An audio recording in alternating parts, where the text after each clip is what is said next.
New born பேபியும் pet டாகும் ஒரே வீட்ல ஸ்டே பண்ணலாமா? நீங்க என்ன நினைக்கிறீங்கன்னு கமெண்ட்ல சொல்லுங்க.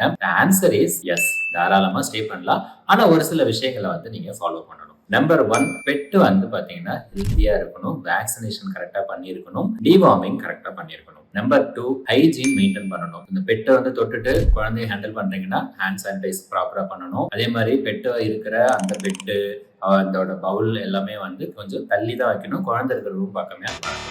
3வது விஷயம், எப்பயுமே சூப்பர்வைஸ் பண்ணிக்கிட்டே இருக்கணும். பெட்டும் குழந்தையும் பக்கத்துல விட்டுட்டு நீங்க உங்க வேலையை பார்க்க போயிடக்கூடாது. குழந்தை பக்கத்துல உங்க பெட் அனிமல் இருக்கும்போது நீங்க எப்பயுமே கவனமா பார்த்துக்கிட்டே தான் இருக்கணும்.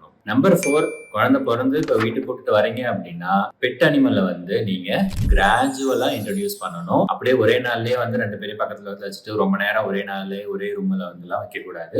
ஸோ ஸ்லோவா கிராஜுவலா இன்ட்ரடியூஸ் பண்ணுங்க. இந்த விஷயங்கள்லாம் நீங்க ஃபாலோ பண்றீங்க அப்படின்னா தாராளமா பிறந்த குழந்தை இருக்கிற வீட்டுல பெட் டாக் வச்சுக்கலாம்.